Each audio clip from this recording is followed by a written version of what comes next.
Okay, we're going to start talking about dimension of vector spaces.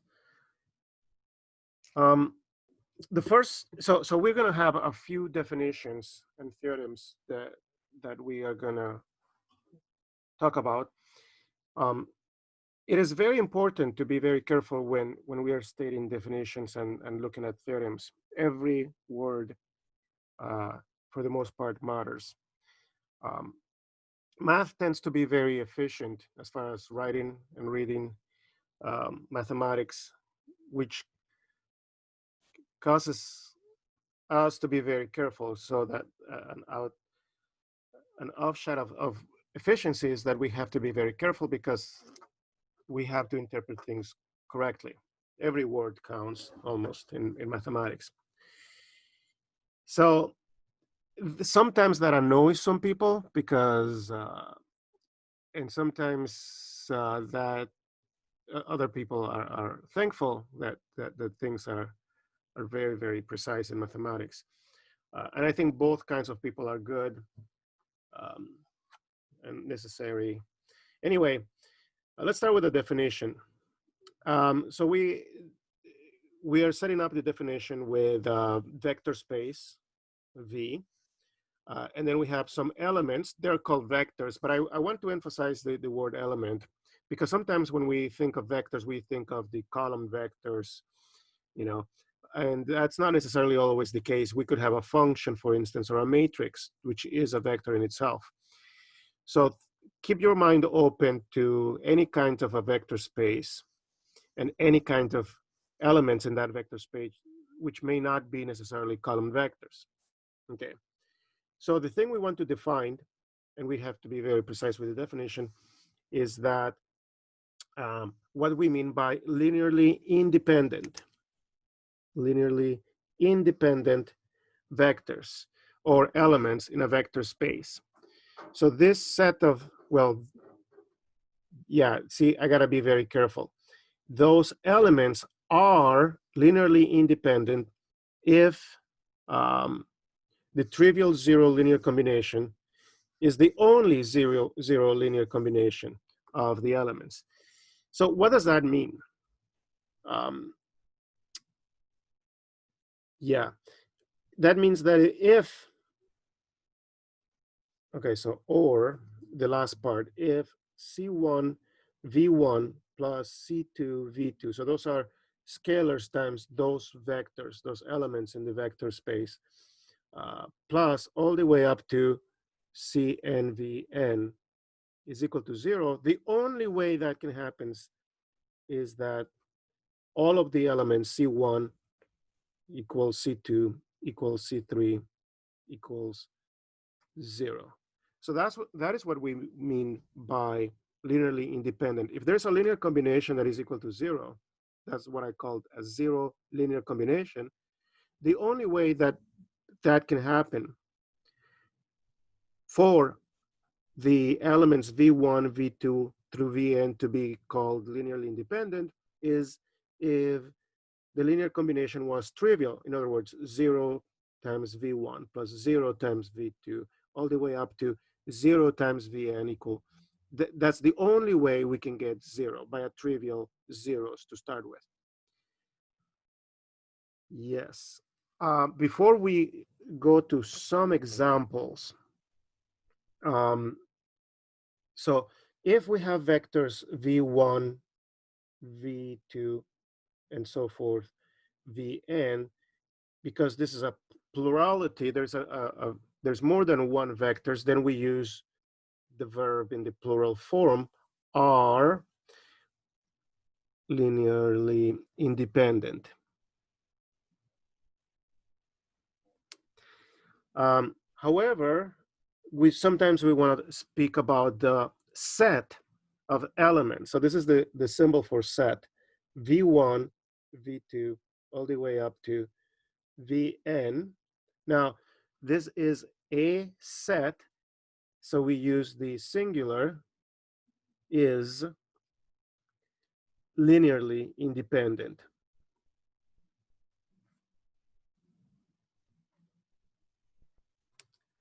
Okay. So first,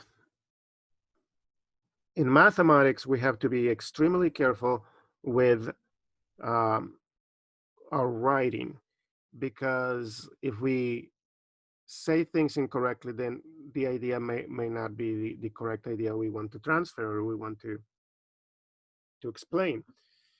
And that starts out with basic grammar.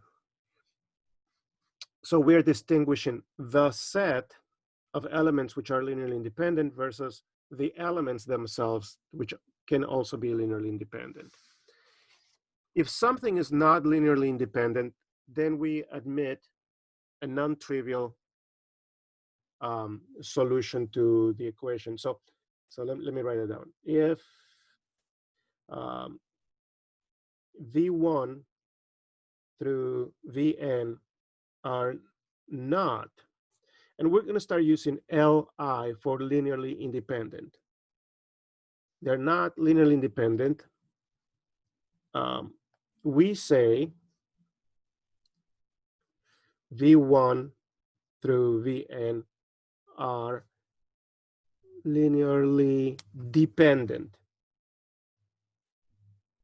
So linearly dependent, which we're going to abbreviate with LD, means that they're not, the vectors are not linearly independent.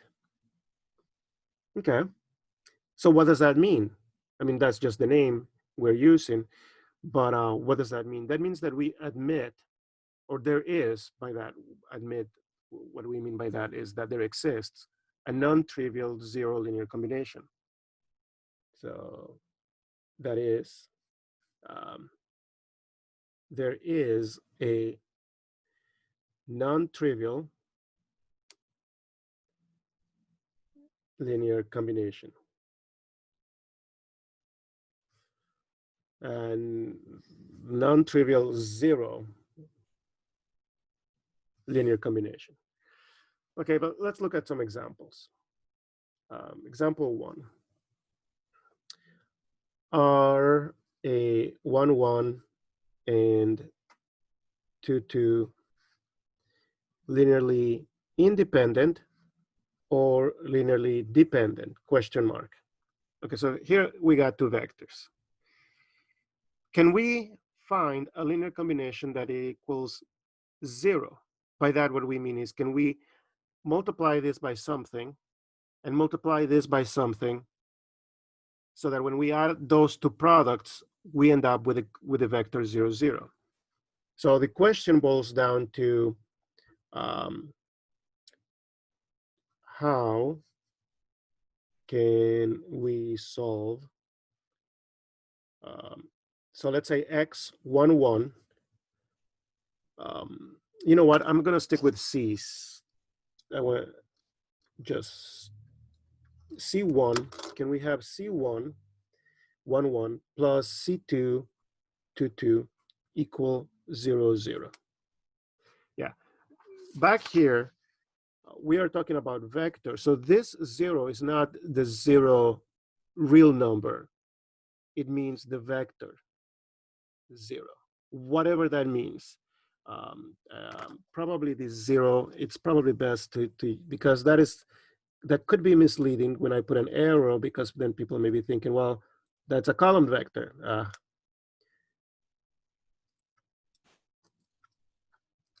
There. Okay, so what we mean is the 0 in V there. So a subscript V means the 0 in V. Yep. Now those are scalars. So this is the real 0, real 0. It was understood from the context because those are scalars, but just in case, just to be sure, it's best to write down what 0 we are talking about. So this is the 0 in the vector space, and this is the 0 in R. Good. So this is the 0 in the vector space. So there's a vector space corresponding that we're working on, which is R squared, because we have column vectors with two coordinates. So this is the 0 in R squared, which would be the origin. Now, how can we solve this equation? That's the question mark. I mean, that is the question we can ask. If the only way to do it is by putting, I mean, 0, 0 will work. The question is there another, and that is called the trivial solution, 0, 0 will work. So let's write that down. 0, the number 0 times 1, 1, plus 0 times 2, 2, which is, of course, 0 times 1, 0, 0 times 1, 0, plus 0 times 2, 0, 0 times 2, 0 again, and that is, of course, 0, 0. So works. So this combination, well, the whole thing is the combination, but this works. Okay, but that is a trivial combination. Trivial combinations that yield to 0 will always work. So we know there's always going to be a way to do this. The question is there something other than that combination that will work? That's the real question.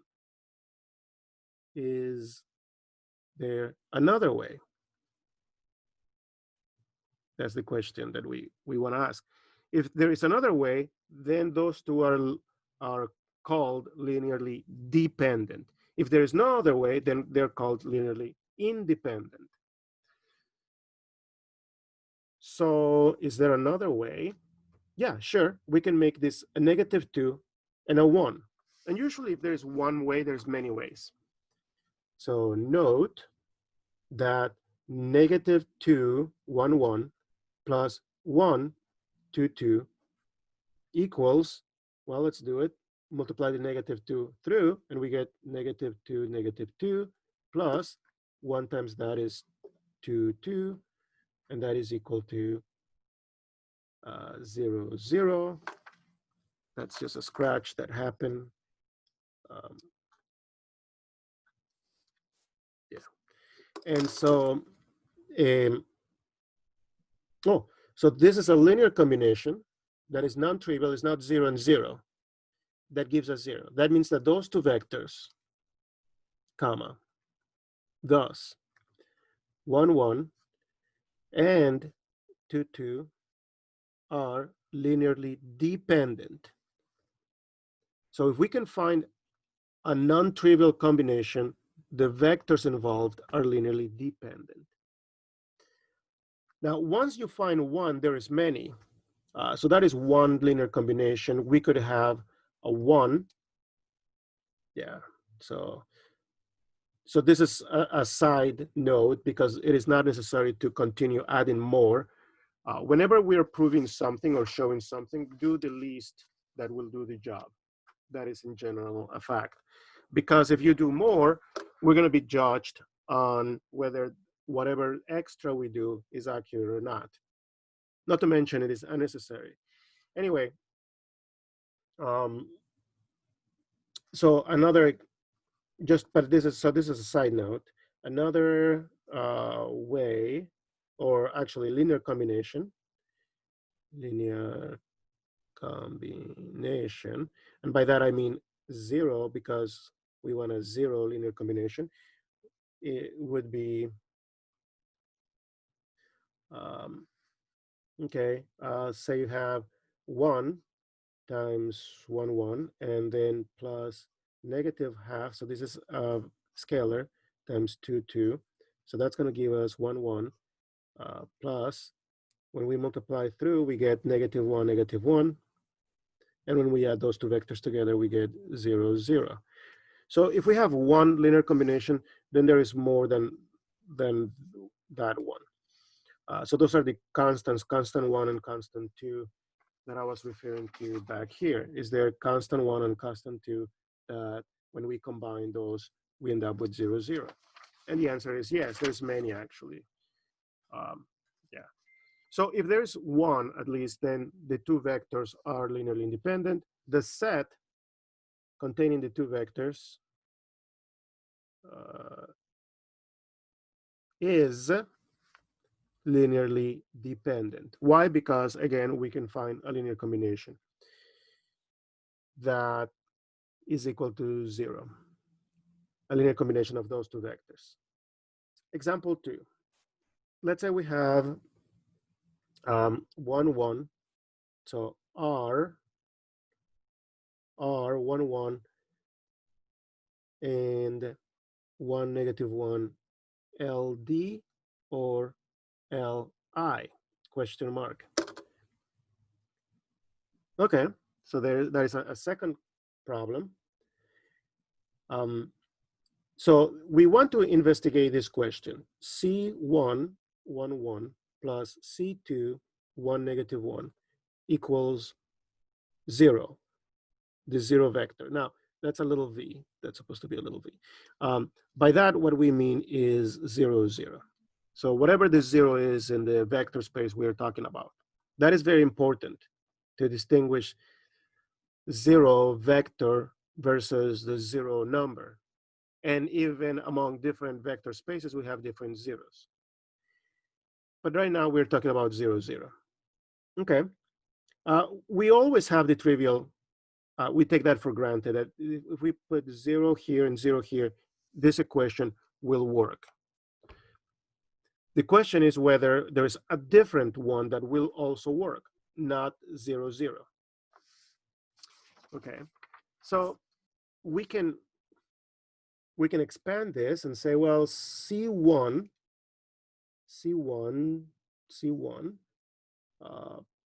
plus C2 negative C2, I'm just multiplying through, should be equal to 0, 0, but that actually means that C1 plus C2, C1 plus C2, and C1 minus C2 is equal to 0, 0, which means that C1 plus C2 is 0, and C1 minus C2 is 0, because that's one component equal. The only way we can have equality is if the components of the matrices, or vectors in this case, or column vectors, are exactly the same. So this entry has to be equal to 0, and so is this entry equal to 0. Now we can do some algebra, we can do some elimination, just add the two equations together, and we end up with 2C1s is equal to 0, divided by 2, so C1 has to be 0. If we, on the other hand, subtract the two equations, this one minus this one, we end up with double C2 equals 0, divided by 2, so C2 has to be 0. So if we assume this is true, the logical conclusion, after following the steps, after expanding what this means, it means that, which means that, which means that, the logical conclusion is that C1 and C2 have to be 0. There is no other way, because this assumption, without assuming anything else, and just doing the regular matrix algebra, and regular algebra arrives to the conclusion that those two elements have to be 0. There is no other choice. Yeah. So because we arrive to that trivial coefficients, 0 and 0, those trivial coefficients, then we have to establish, or we have proven that, so the set containing 1, 1 and 1, negative 1 is linearly independent. They cannot, one is not depends on the other. They're independent. Yeah. Notice that in example one is twice the other. So actually the dependence is pretty obvious in this case. The problem is once you have 3 vectors, 4 vectors, more than 2 vectors, the dependence is not as obvious. When you have 2 vectors, it doesn't take too much to figure out that they are, whether they are dependent or independent. Let me go back to example 1 for a moment. So back to example 1. If we were to solve, there's the example, actually goes back to here. Yeah, the question is whether we have C1 times this vector, C2 times that vector, that equal to 0, 0. So the question is, what system of equations do we build? Well, that means that C1 times 2, rather, C1 plus 2C2, C1 plus 2C2 would be equal to 0, and then 1C1 plus, again, 2C2 would be equal to 0. And then when we subtract the equations, because we want to eliminate, we end up with 0 equals 0. Yeah, which is always true. Yeah, if we were to reduce the matrix, yeah, it is good to understand what's going on. So if we were to reduce the matrix corresponding to the coefficients, 1, 1, 1, 2, 1, 2, and we by subtracting this row minus that row, we end up with 1, 2, 0, 0, which means we have one pivot. That would be the pivot, and that's the only pivot. And that means we have one free variable, one free, oops, not E, free column, which corresponds to a free variable. And that means there's more than one solution. So we always have the trivial solution, but we also have more than one solution. So we have to also think in terms of matrices as well. Yeah. In this case, in example 1, rather in example 2, let's elaborate a little bit. So back to example 2, we had 1, 1, and 1, negative 1.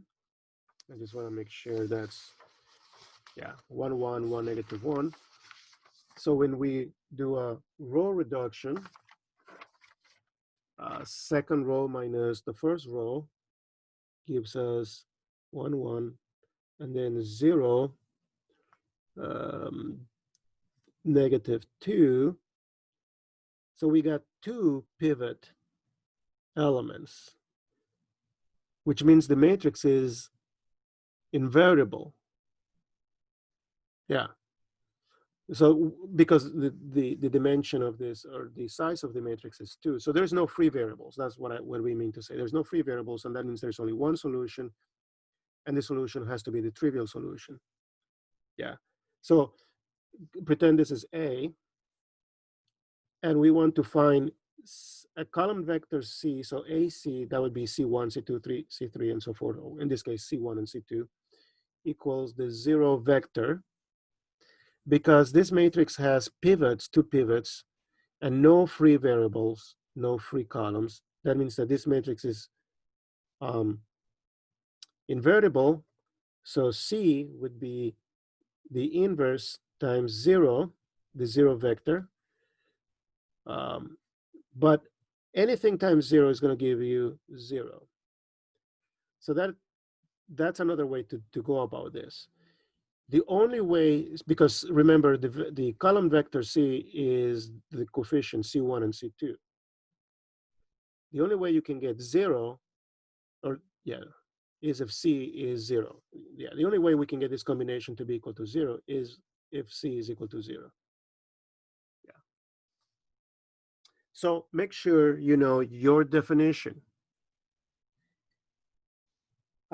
I can see, and I don't know if I'm going to do this. I can see asking multiple choice questions on tests or quizzes or assessments, and then maybe just, and this is not necessarily a trick, especially since since I'm telling you right now, changing a word or a couple words or omitting some words can change the definition.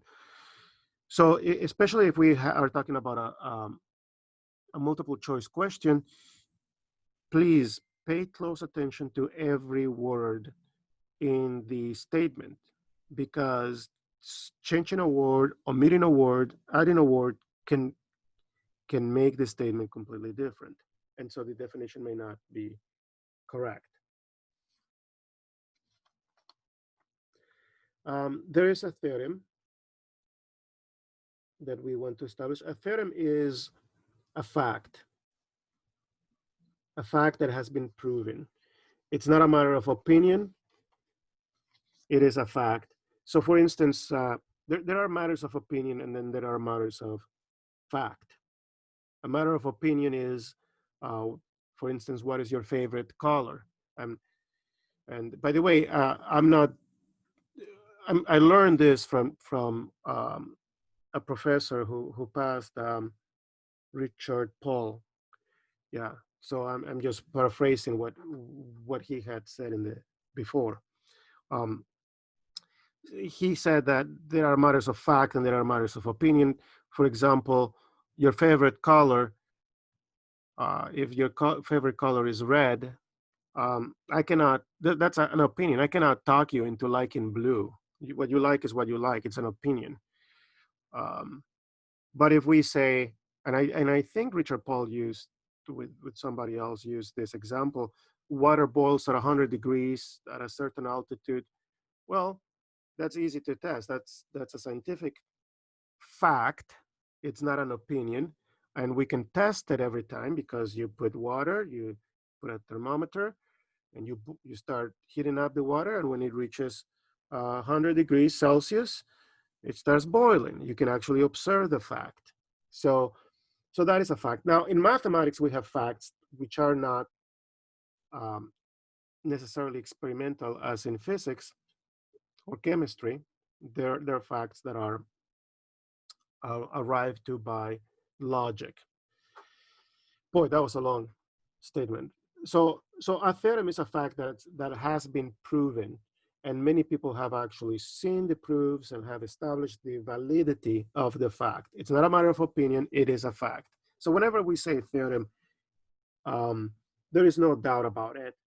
Um, and and people can reproduce the proof any time. Just like we can boil water, put a thermometer, and realize that it actually boils at 100 degrees Celsius.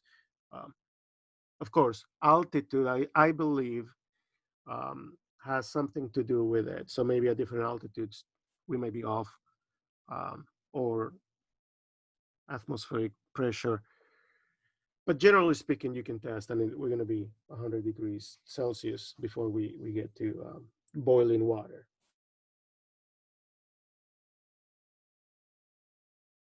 Okay, so the theorem is relative to Rn. So in Rn, okay, if um, we have more than n vectors, then uh, those n vectors must be linearly dependent. Yeah, that is an important theorem. And once we establish a theorem, we may use it anytime. Just, just invoke the theorem. That's why it is good to have names for theorems many times. I don't have a name for this. We're just going to take the fact itself for granted. If you have um, as r to the 3 and you got 4 vectors, there's no question about it. Those 4 vectors, we have more vectors than the exponent of the r, those 4 vectors are going to be linearly dependent. And actually, we can prove that. I'm going to prove it very informally.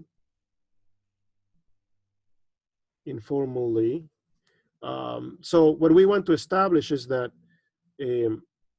there's a linear combination that is equal to 0 that is non-trivial. Yeah, of the column vector. So we have more columns.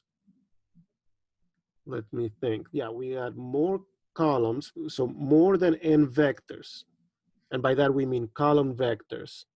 Yeah. So informally, this is what we have. We have more columns, so as many columns than rows, because the rows, the so these are the columns, and the rows are the dimension n. I think it's so very informally. Let's say we have 3 by 4. Yeah. So we got 3 rows and 4 columns. 1, 2, 3, 4. So each one of those dots is an element. Again, we got 4 columns. So that means 4 vectors. Each vector is a 3-dimensional vector because it belongs to R3. This is just an example. Okay. So the question is whether there's a linear combination. So yeah, C1, C2, C3, C4, which I'm just going to call C, this column vector that is going to give us 1, 2, 3 zeros, the 0 in R3. Whether we can do that in more than one way, more than just trivially. I mean, if those elements were 0, then we're set, but can we do it in a different way? And the answer is absolutely yes. Because if we start finding pivots here and reducing the rows, we can get one pivot here, one pivot here, one pivot here. And even if we omit one, if one is missing, so which leads to 0. But even if this is perfect and we have a pivot for every row, eventually we're going to run out of rows. There's going to be an element without a pivot, or a column without a pivot, rather. So this column is going to lead to a free, so this is going to be a free column, which is going to lead to a free variable. So C4 will be anything it wants to be, and the other 3 are going to depend on C4. And consequently, we're going to have more solutions than the trivial solution, because C4 will be, in this scenario, would be equal to, say, 5 or 7. You can put any number for C4, and the other 3 will have to follow suit according to the equations, the coefficients of C4. Now, if we cannot have 3, we could have 2, which makes even more the case that we have more free columns, because we would have even fewer pivots. So the bottom line is, if we got more vectors, more column vectors than the dimension of the vectors themselves, automatically we're going to have linearly dependency. So if you have 3 vectors in 2 dimensions in R2, those have to be linearly dependent. Something that is not totally obvious, this is a little theorem, but it's a little one. Anytime you have 0 in a set of vectors, that set is linearly dependent. So if you have V1, a bunch of them, it doesn't matter how many, but then you add the 0 vector in this set, that is linearly dependent. And the reason is clear. If you have, you can just have 0 V1 plus 0 V2 all the way down to 0 Vn plus, and just put a number like 1 times 0 V. Yeah, because this is a 0 vector, 1 times 0 is 0. And because this is 1, we get 0. And so we got a bunch of zeros added together, and that's of course going to give us 0. So, but this linear combination 0, 0, all of the zeros, and 1 is non-trivial because not all of them are 0. So 0 always creates dependency. So if we want independence, 0 better not be on the set. If we want to have a set of independent vectors, yeah, we cannot have 0 in the set.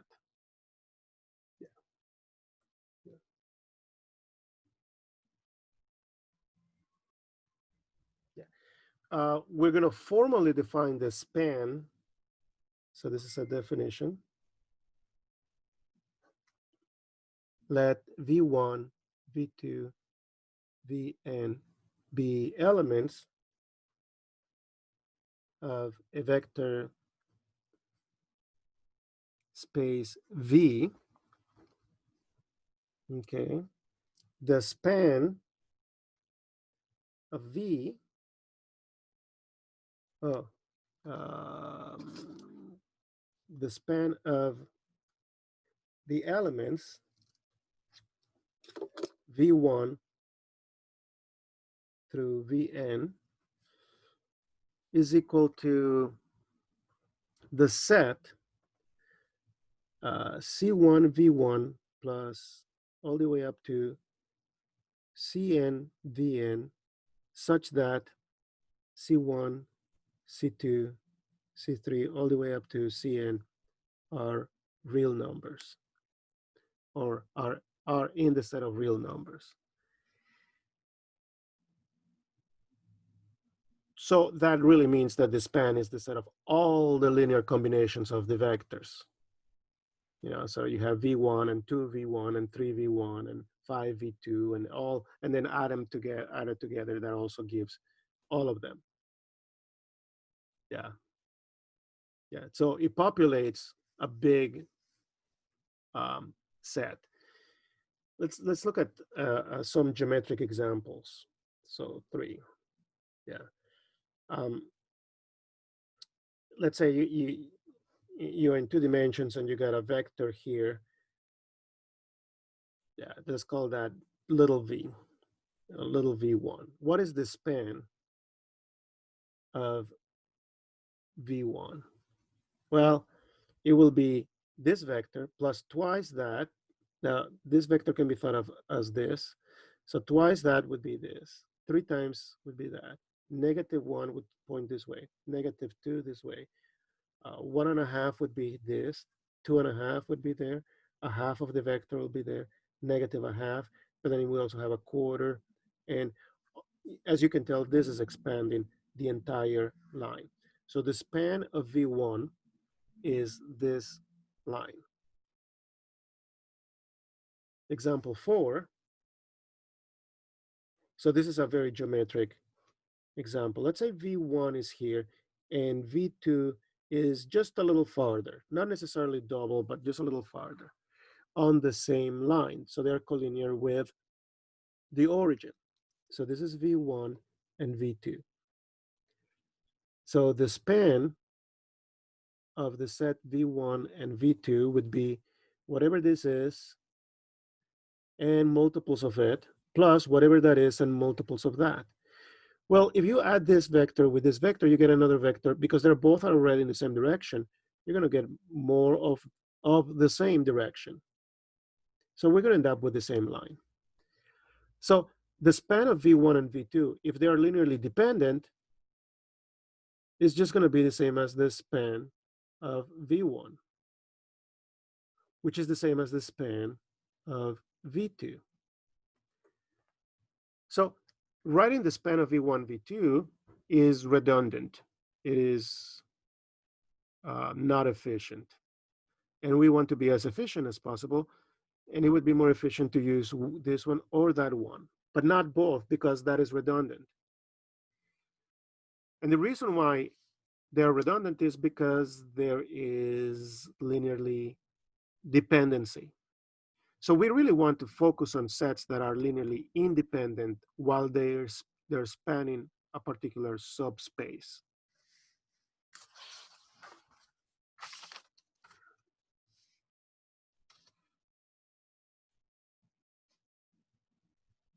Okay, so that leads to the definition of basis.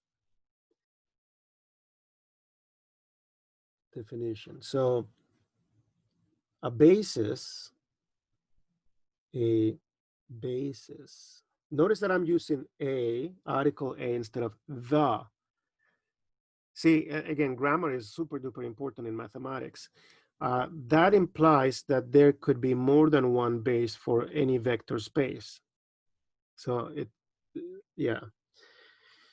Math people are and I don't mean this in a bad way, are worse than English sometimes, because every single part is scrutinized. So a basis um, of a vector space V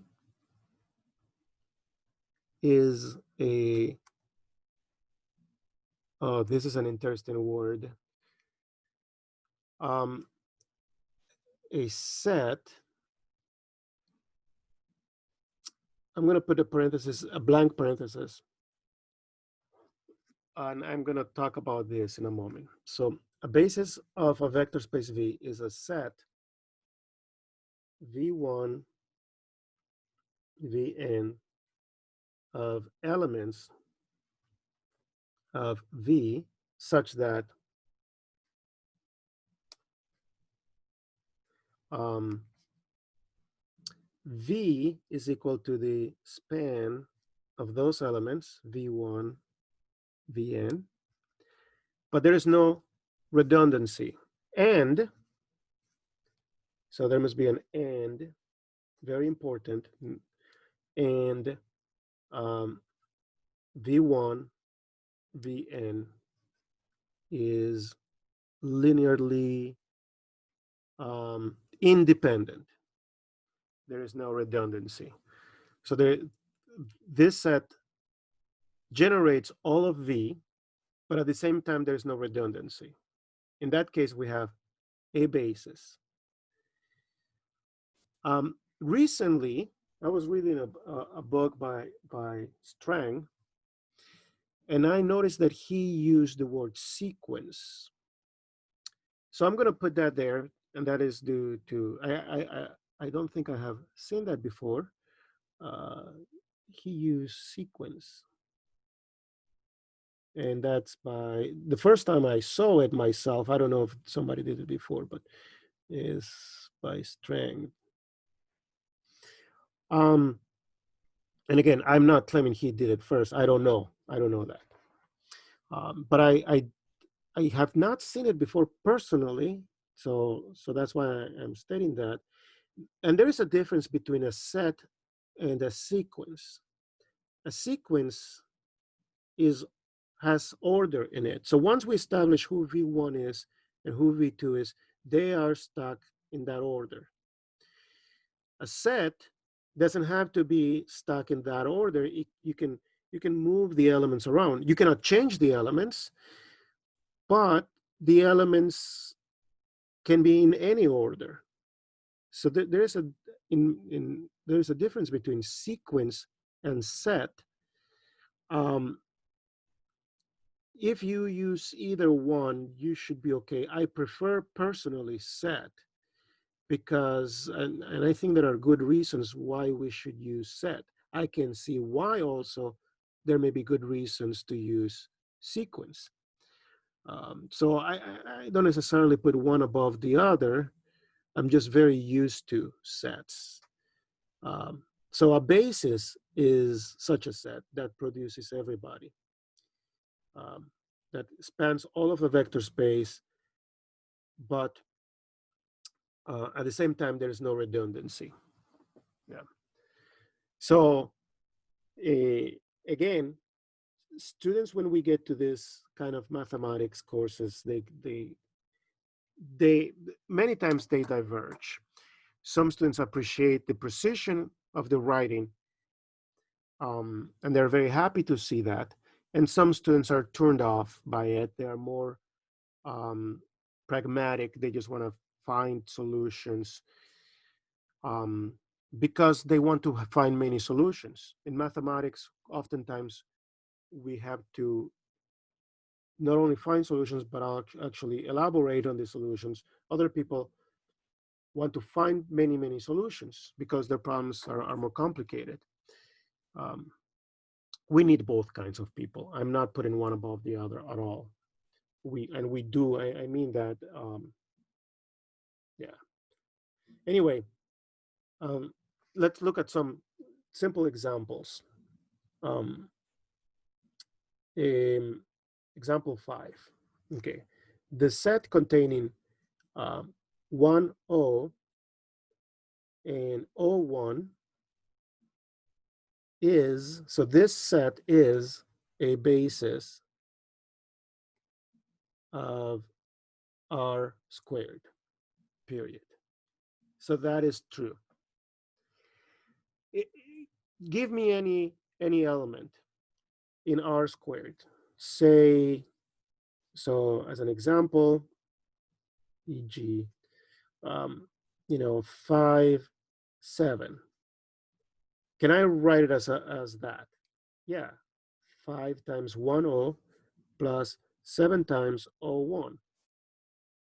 In general, if you provide any x, y, you can write it as 1, 0 plus y, 0, 1. So this for sure gives us any element at all. All the elements can be written in this way. So those two span every element.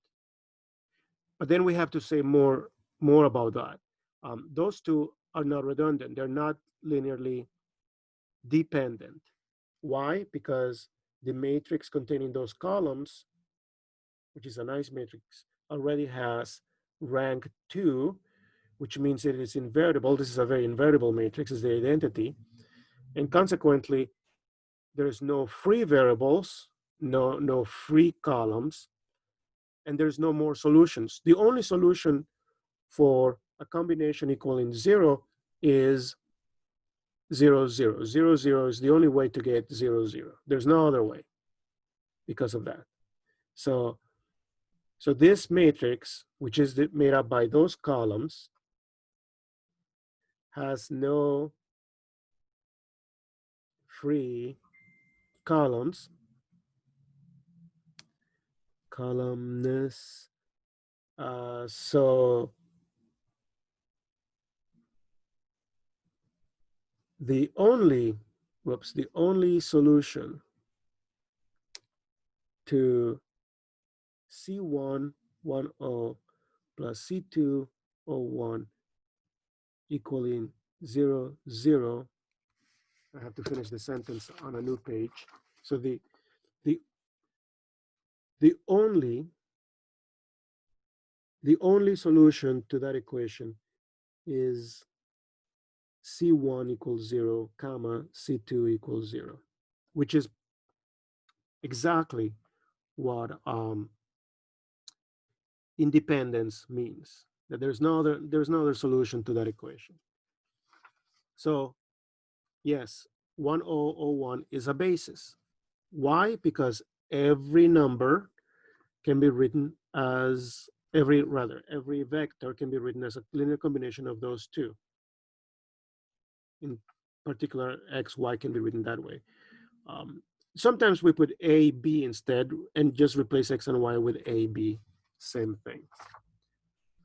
Example 6, but that is not the only one, the only basis.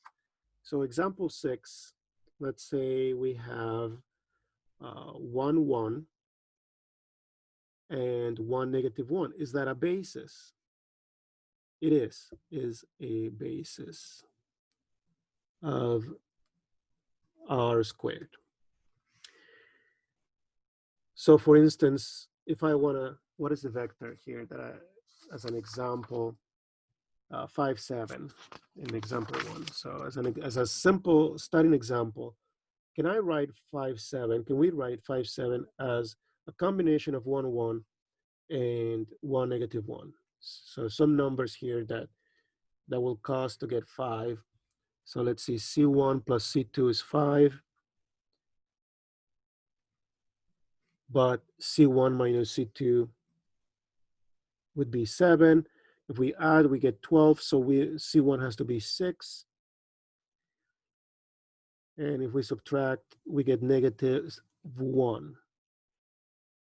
So 6 minus 1 is 5.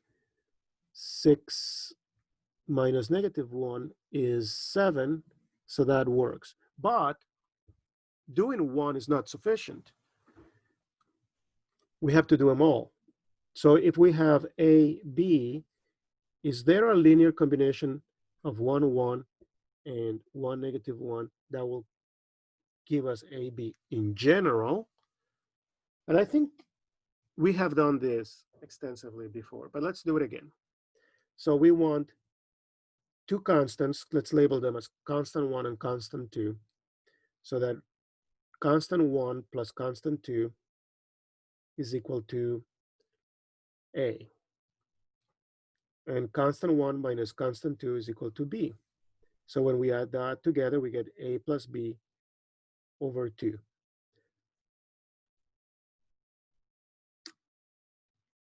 And when we subtract the 2, we get A minus B over 2.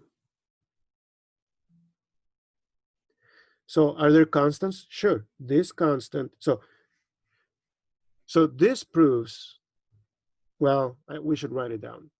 So AB is equal to A plus B over 2, 1, 1. So this is a scalar times a vector plus A minus B over 2. Why? Because, so let's multiply through and we get A plus B over 2, A plus B over 2, plus A minus B over 2. When we multiply that with negative 1, we get negative A plus B over 2. And when we add those together, so those two together is 2A. The B's simplify, so we get 2A over 2, and the 2's cancel off. So we end up with A.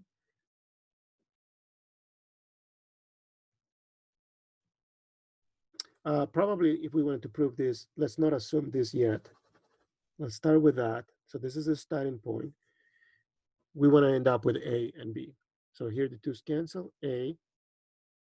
And then when we add those two elements, the A's cancel, but the B's don't. They add up together. So we end up with 2B over B over 2. Yeah, so we can, there's a linear combination, a generic linear combination of those two vectors that always gives us any vector we start with. As a sub-example, okay, so give me two random vectors. I don't know, 50 and negative 6. Can I rewrite that as something 1, 1 plus something 1, negative 1? And we don't have to resolve the equation because we already know that if you average them, 50 and negative 6 is 44, divided by 2, 22. Subtract the 2, that is 56, divide by 2, 28. And there we go. If you want to write this as that, as a combination of those two vectors, pick 22 and 28, and that will do. That will work.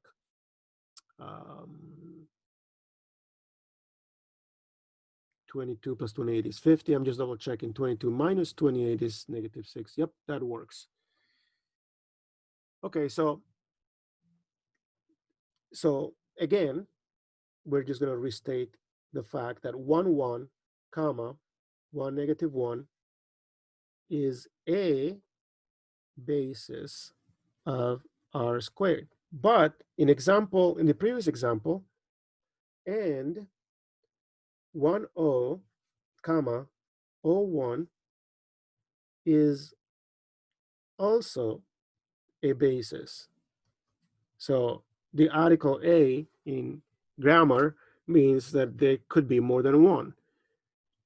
I have a child, well, that's interesting, who is in high school. That doesn't mean that I have only one child. There we go. If I say I have a child who is in high school, which is true, that doesn't mean that that's the only one. I could have another child who is in elementary school or in middle school or not in school, or yeah.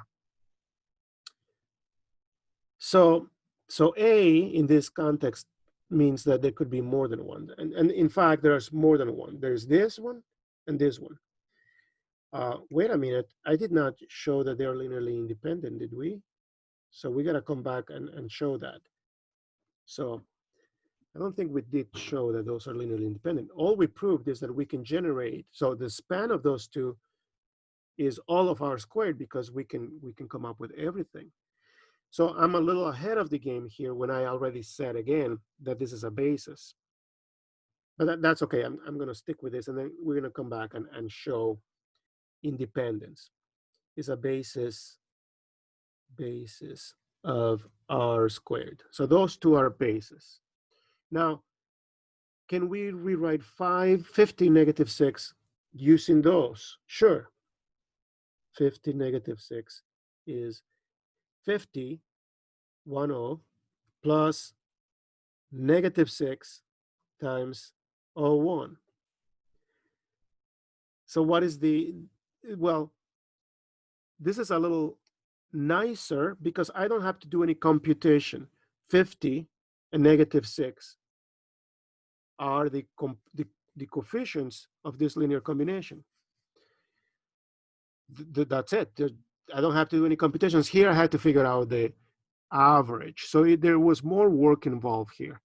So some bases are nicer than others because there's no, when it comes down to the nitty gritty of finding the actual coefficients that make up the linear combination, some bases are easier than others. So because of that, we prefer those, but that doesn't make this base necessarily any less worthy of a base. This is still a basis of R squared. Before I forget, basis is the name, and the plural of that. So we have one basis, and then we have one basis and two bases. So the I changes into E, and that makes the plural of bases into bases. So those are two bases of R squared, and that is one basis of R squared. But we did not finish example 6 because we did not show that we have independence. So the way we're going to show the independence is by looking at the matrix of the column vectors 1, 1, 1, negative 1. And we can subtract second row minus first row and end up with 1, 1, 0, negative 2. Yep. Which has two pivots, no free, so comma with two pivots, comma, and because we got two pivots, that's it. We run out of rows or columns. There's no more columns. So with two pivots and with no free columns, so that means that the solution is unique.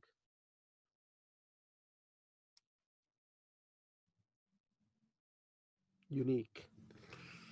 Which means that if there's a linear combination that gives us 0, a linear combination that gives us 0, 0, which is 0, 0 is one of them, that's the only one.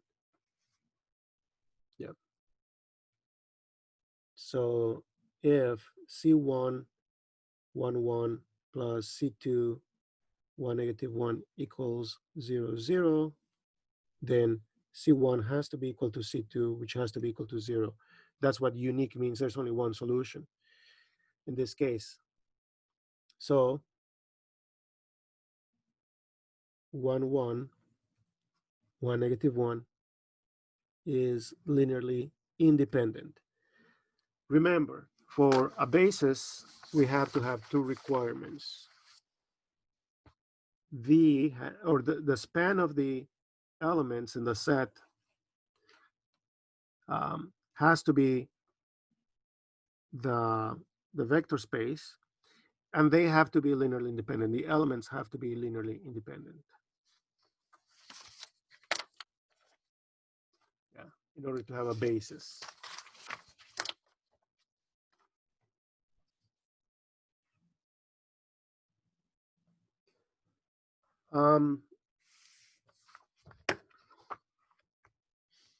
Basis. If you have two bases, they have to be of the same number of elements. So this is a fact.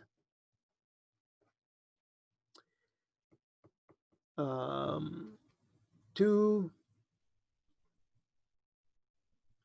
bases, so two bases, plural,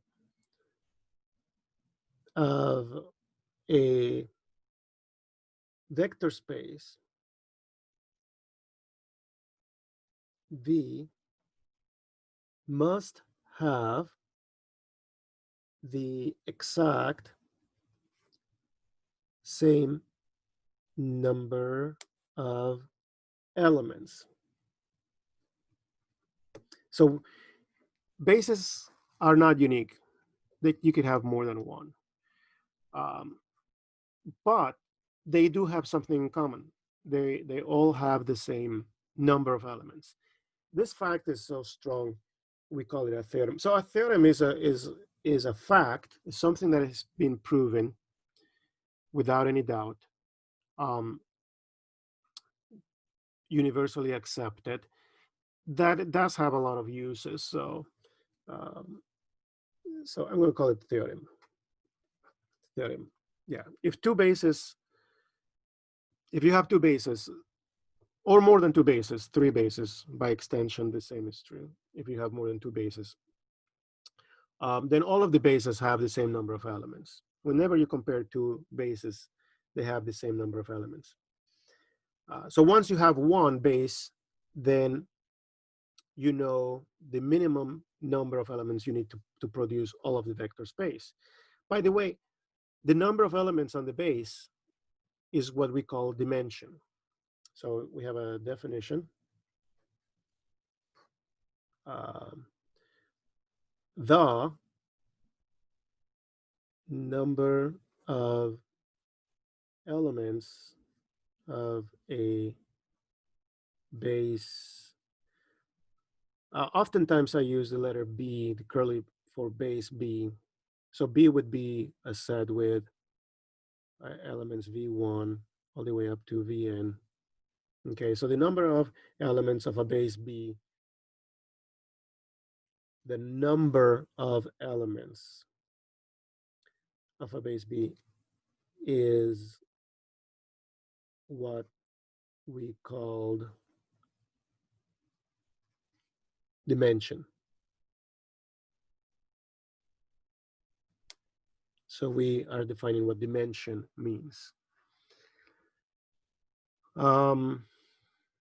Yeah. Now we have to have this theorem in order to have this definition. There are multiple bases for any vector space. And then if we make the definition without the theorem, somebody could say, wait a minute, what if one base has two, the other base has three? Well, that is not true, because there's the fact that if you have two different bases, they have to have the same number of elements. And notice that here where you're saying the instead of a,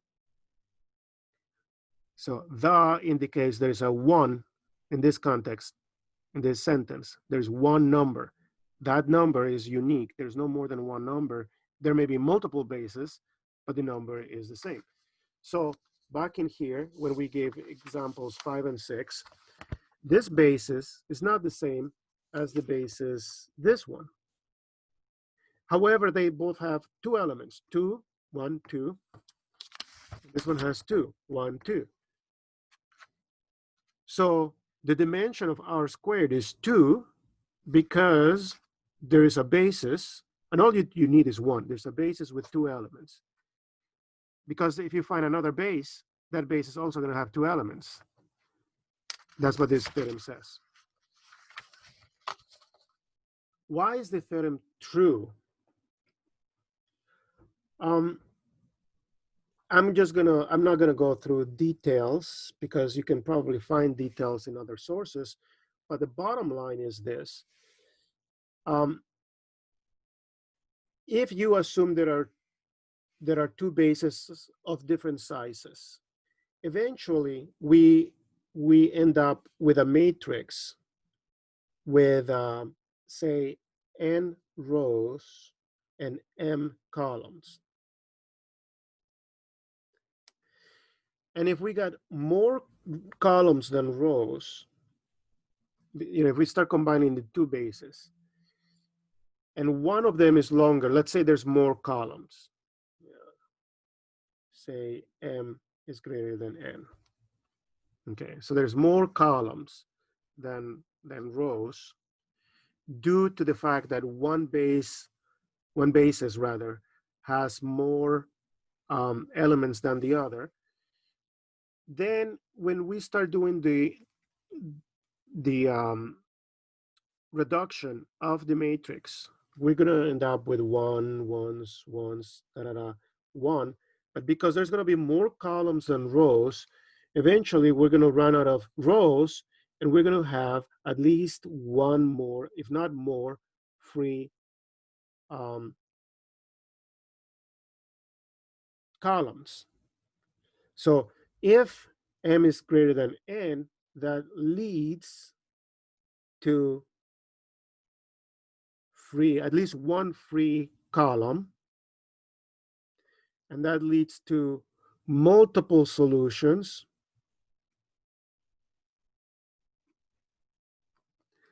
and that leads to linearly dependency. There we go. So this is a very informal and just showing the gist of what's going on. So this is very, very informal. This is not a formal proof. The formal proof would take a few pages if I handwrite it. The bottom line is, the gist of it is, if one basis had more elements than the other base, eventually that leads to a matrix that has more columns than rows. When we start reducing the matrix, that creates at least one, if not more, free columns, and that causes us to have more solutions, especially if we want eventually. So there's more stuff. If eventually we want to end up with a zero vector, that creates more solutions than the desired, and so there's more stuff in here, left or on the right, and that creates dependency, which contradicts the very definition of a basis, which is that the elements have to be linearly independent. So that is one way to show this. There is a couple different ways, I think, to do this.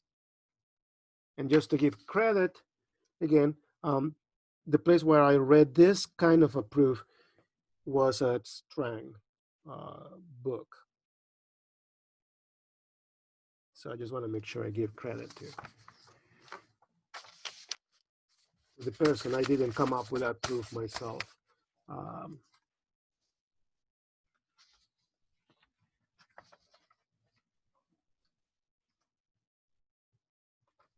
Okay, as a consequence of that, there's some consequences of having a basis.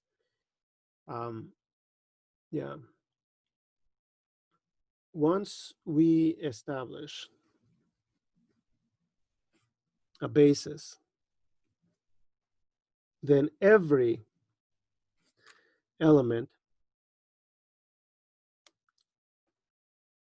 has a unique representation.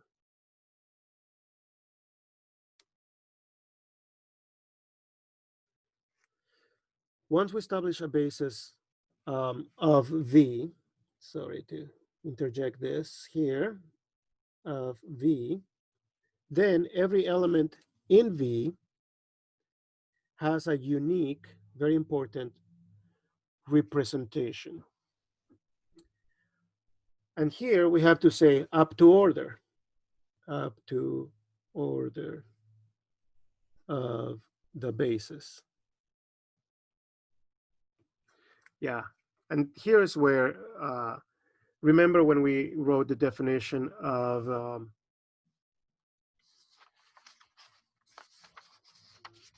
I think the definition of a basis.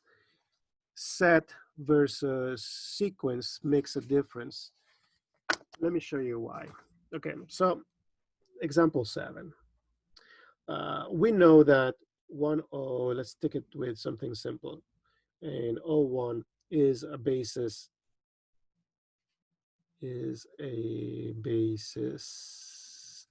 of R squared. We know that. Okay. So anytime you have any element, say 5, 7, the way we write 5, 7 using this basis is completely unique. Is 5 times 1O plus 7 times O1. Now, it is unique. You cannot have it in any other way whatsoever. You cannot put any other number other than 5. 5 has to go with 1, 0, and 7 has to go with 0, 1, and that's it. If we have a basis, there's no other way to do it. Somebody could argue, well, what if we switch the two completely? Because addition of vectors is commutative. So we can say 7, O1, as long as this 7 stays with O1 and 5 with 1, 0, we are okay. See, and it is true that is the case. So somebody could argue, well, isn't that a different combination? And the answer is no, because the 5 stays with this and the 7 stays with that. And I think as a set, that makes perfect sense. As a sequence, it doesn't make as much sense because we want to make sure the 5 stays as the first and 7 as the second.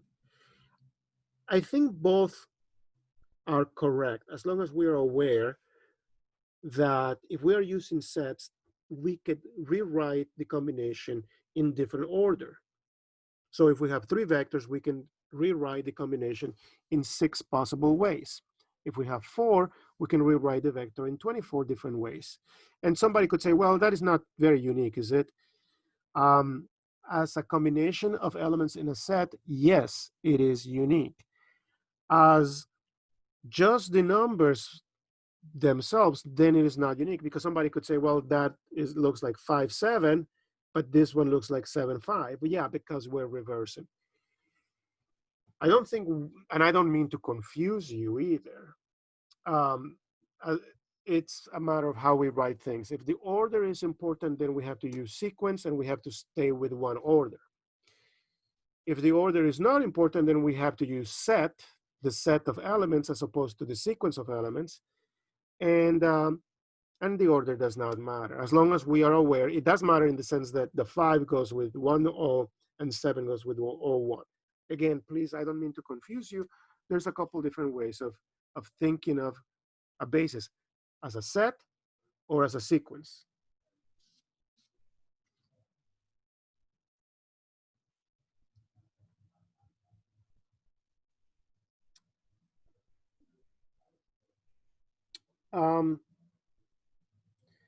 There's a couple other theorems that link the column vectors of a matrix with whether the column vectors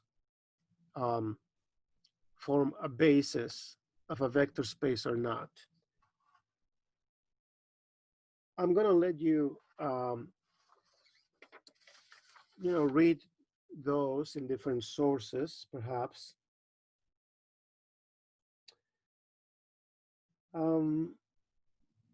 The one theorem that we want to write down is that,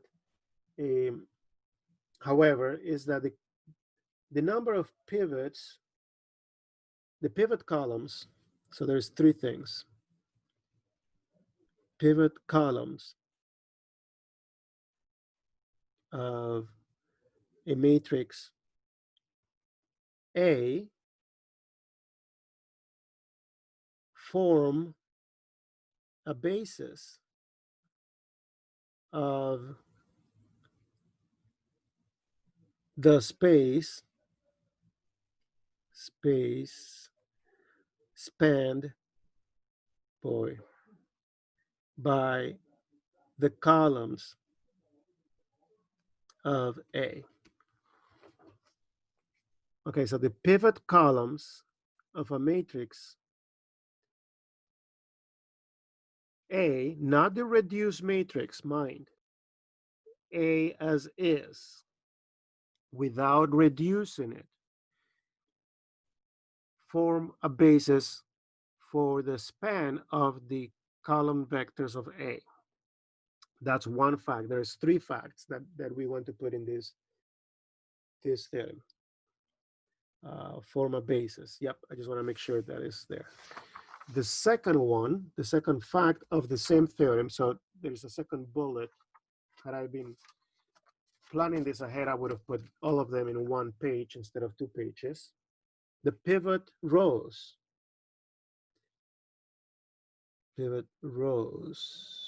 of A form a basis for the space spanned by the rows of A. Now, in order to find the pivot rows and columns, we may have to do row reduction, but we always go back to the rows and to the original A. So, except, well, that is especially true with the columns, but actually, I take that back. If we are talking with the rows, about the rows, and we reduce the matrix A into a row echelon form, then the pivot rows of the reduced form do form a basis for the space spanned by the rows of A. Boy, that's a mouthful. So let me write it down, excuse me. So the pivot rows of not A, but A reduced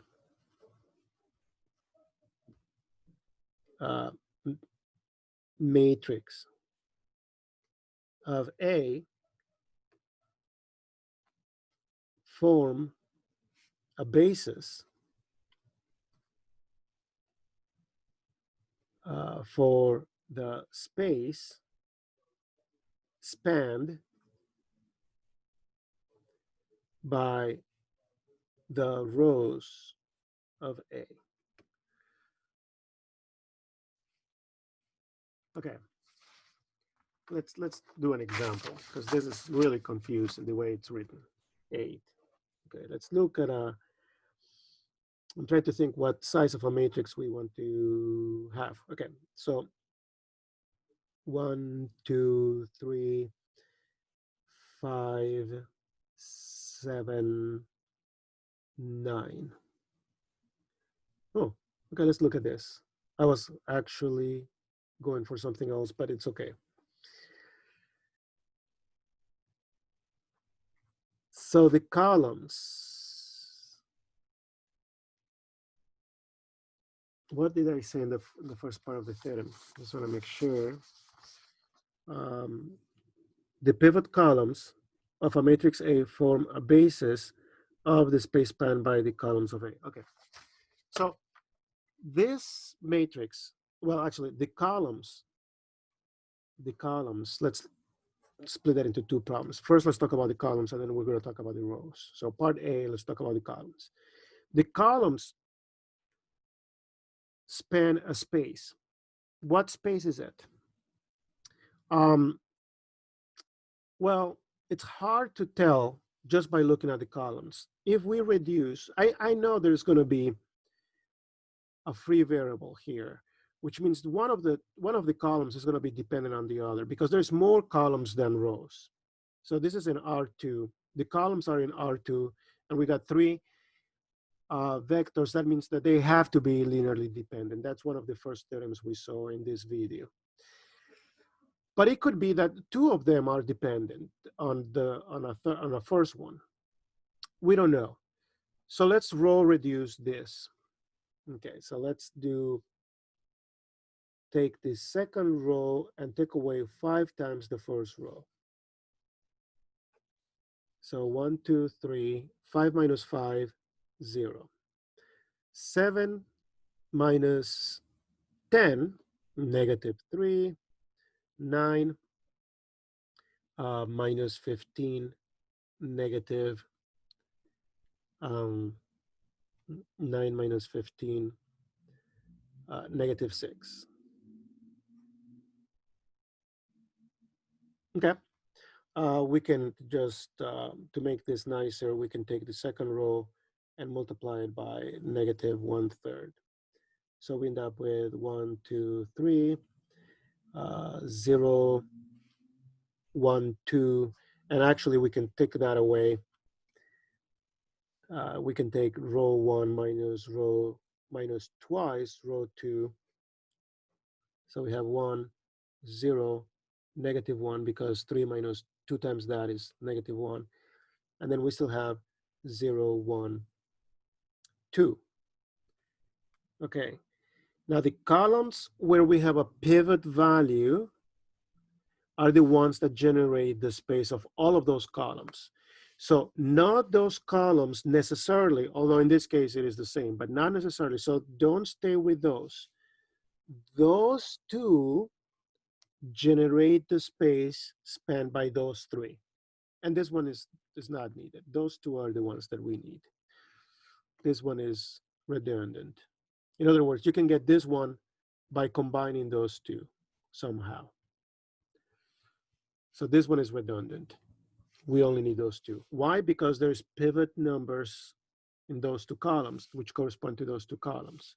Very, very important. This one is a combination, and now it's very clear. But don't go with those two, because in the process of row reduction, we may be shifting rows. Yeah. So be careful. Yeah. We may be shifting variables. Yeah. Anyway. Yeah, so those two form a basis. Okay, so the conclusion is,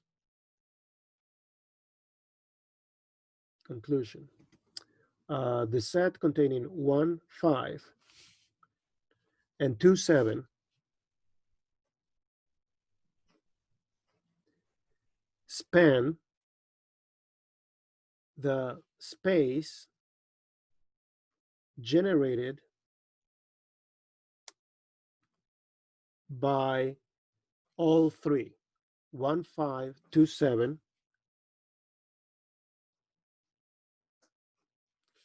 and 3, 9. Now you may be thinking, well, isn't that always going to be the case? Not necessarily, because what if we have only one pivot? Then it's only that column that would work. What if this pivot, the pivot is here and here? What if we have 0, 0, 1? Oh, then those two columns are the ones. Yeah, so you got to watch out. Things are not always going to work this nicely. Okay, what about the rows? 8B. Say you have 1, 2, 3, 5, 7, 9. And now we're going to look at the space generated by those two rows. What is a basis of the space generated by those two rows? Okay, so row reduce, and we did the steps here, 1, 2, 3 steps. So I'm going to yada, yada, yada the steps because we already did that.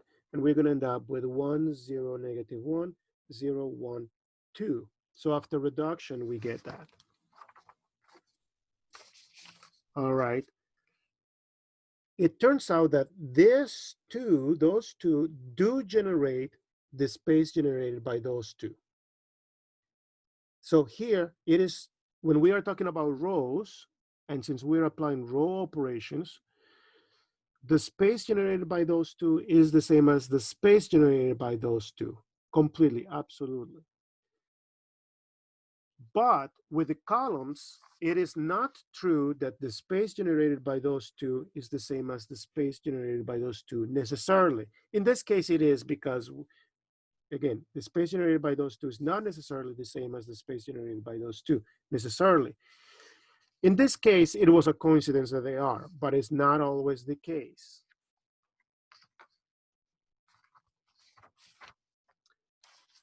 Yeah. Yeah. Here, it is the case, however, that the space generated by those two is the same as the space generated by those two. Yeah. So,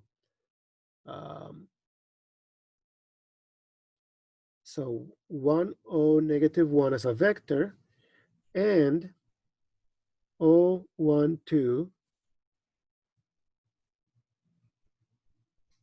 generate the space generated, and because they are linearly independent because they're pivots, pivot rows, generate the space generated by 1, 2, 3, and 5, 7, 9. And consequently, the space generated by those two rows has dimension 2. And how do I know that? Because they generate and they are linearly independent because of the pivots. The pivots tell us independency. Yeah.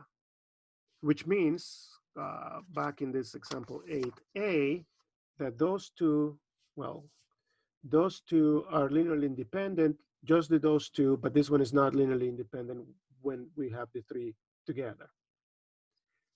Yeah, this one depends on those two. All right. This video is packed with a lot of stuff. All of this is important in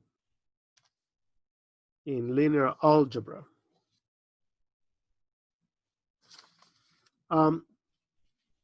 Before we finish the video, I want to show an example of functions. So 9. Oh yeah, this is a very, very important.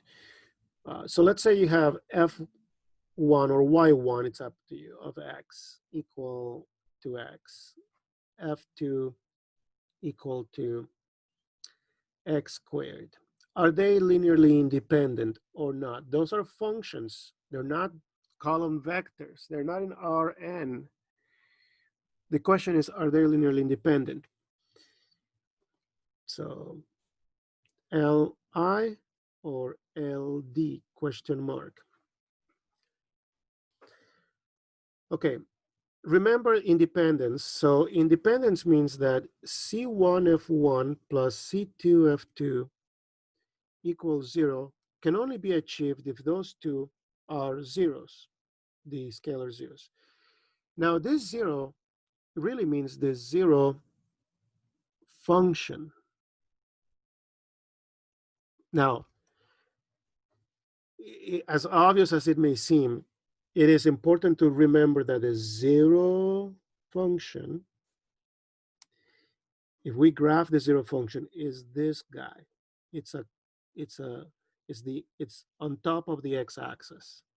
So 0 function at 5 is 0 because we got 5, 0. And 10 is 0, and pi is 0. Whatever input you get in, we are going to get 0 out. Okay. So if you have f1 equals x and f2 equals x squared, how can I prove that they're linearly independent? Well, consider C1x plus C2x squared equal to the function 0. Now, this is a function, mind, as this is a function and this is a function. We're not solving, so please don't confuse this with solving an equation. See, if we have, I don't know, C1x plus C2x squared equals 0, you can factor out the x. So you have x. So this is like algebra 1 in middle school or high school. You can factor out the x and have C1 plus C2x equal to 0. And then by the zero product principle, you get two solutions. One solution is x equals 0.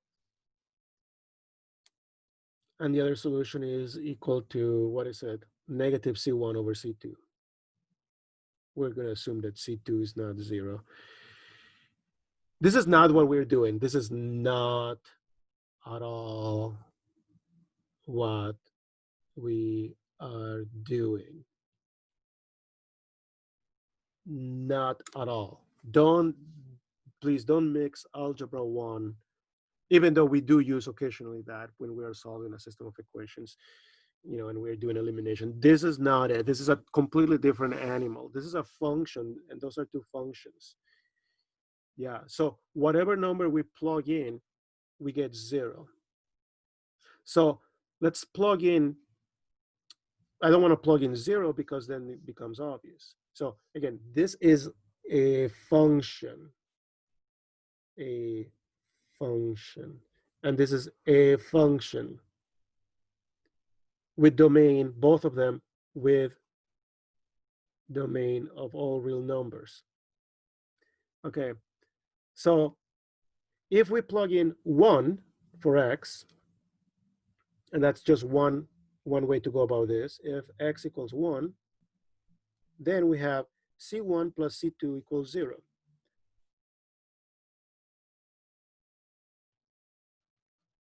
Now you can plug in any number for x. If x equals 2, then 2C1 plus 4C2, because 2 squared is 4, equals 0. Okay, now we solve this equation for C1 and C2. If we take this guy minus twice that, well, let's do it this way. Let's multiply this by 2. So we got 2C1 plus 2C2 equals 0. And when we subtract, we get 2 minus 2, C1s, no C1. 4 C1s minus 2 C1s is, rather 2 C2s is 0 minus 0, which is, this causes us to have C2 equals 0. But if C2 is equal to 0, then C1 is equal to 0. C1 is equal to 0. And that means that the only way this is true is if C1 and C2 are 0 to start with, which causes those two to be linearly independent. Yeah. So watch out, because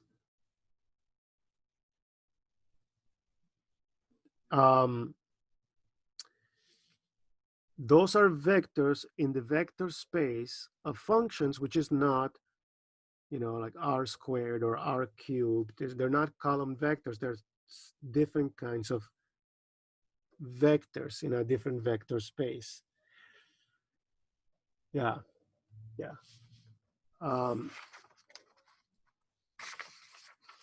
Example 10.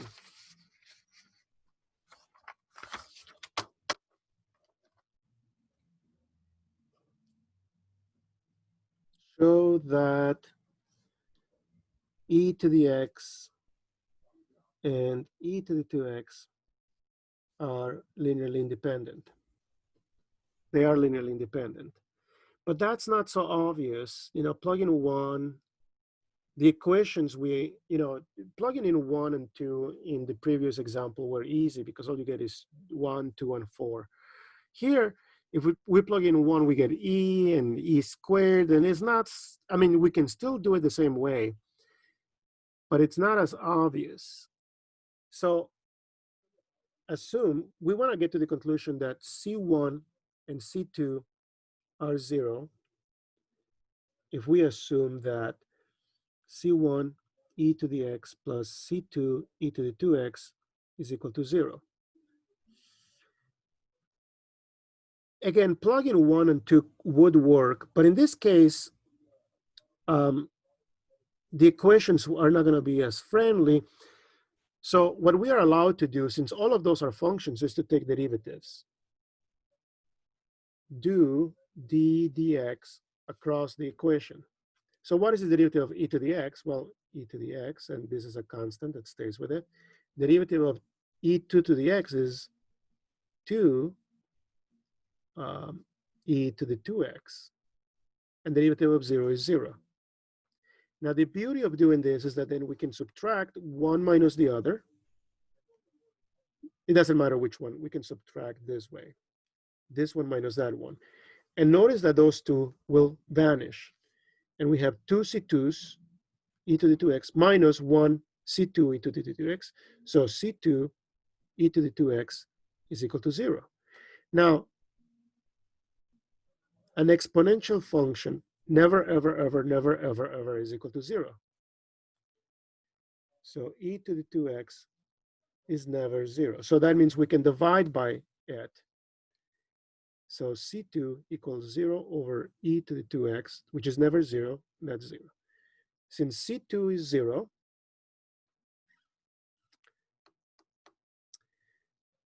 we probably want to eliminate the same way because, no. If C2 is 0, we can just plug it back into here, back substitution into here. That means that C1 e to the x, so C1 e to the x is 0. That is back substitution. And again, e to the x is never 0, so we may divide by e to the x. So C1 equals 0 over e to the x, which is 0. So C1 has to be equal to C2, 0. If we assume that, and we are forced to admit that C1 and C2 are 0, as in this case, then thus e to the x and e to the 2x are linearly independent. And there are many examples. Sine and cosine are linearly independent. Yeah, there are many, many examples of that. The one other thing I want to establish very, very quickly as a last example is matrices such as square matrices. So if you have just 2 by 2 matrices, 2 by 2 matrices, what is a basis for a 2 by 2 matrix? Well, for the vector space of 2 by 2 matrices, a basis is the set containing 1001, whoops, 1000, comma, let me stay with the round because that's easier to draw. 0, 1, 0, 0, 0, 0, 1, 0, 0, 0, 0, 1. So there's a few, well, those 4 make a basis for 2 by 2 matrices. But as you know, there's many. These are easy ones. These are oftentimes these are called canonical ones because it's very easy. If you have a matrix A, B, C, D, can I write it as a linear combination of those? And the answer is sure. That's super easy. A 1 0 0 0 plus B 0 1 0 0 plus C 0 0 1 0 plus D 0 0 0 1. All you have to do is put A, B, C, D on each one of those in the same order, and then we're all set. Are they linearly independent? Oh, that's another thing. C1 1 0 0 0 plus C2 0 1 0 0 plus C3.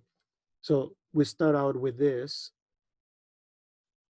Start with this equation. 0010 plus C4 0001 and make it equal to 0000. Well, if we multiply this and each one of those with their respective constants and put them back on the same and then add them together, so C1, C2, C3, C4 is equal to 0000. Thus, C1 is 0, C2 is 0, C3 is 0, because the only way two matrices are equal is if they're of the same size and each one of the entries are the same. C4 equals 0, and that proves that they are linearly independent. So this part proves that all the matrices are generated by those four elements, and this proves that the matrices, those four matrices, are linearly independent. So, boy, 1 0 0 0, comma 0 1 0 0, comma 0 0 1 0, comma 0 0 0 1 are Li, and those are the two requirements to establish that those four form a basis of 2 by 2 matrices. Yeah. This is a little more similar to column vectors, except that their arrangement is not column, the arrangement is a square, but it is somewhat similar. The one example that is completely different, in my opinion, is the one that has to do with functions. All right, we're going to stop the videos, this video rather, here.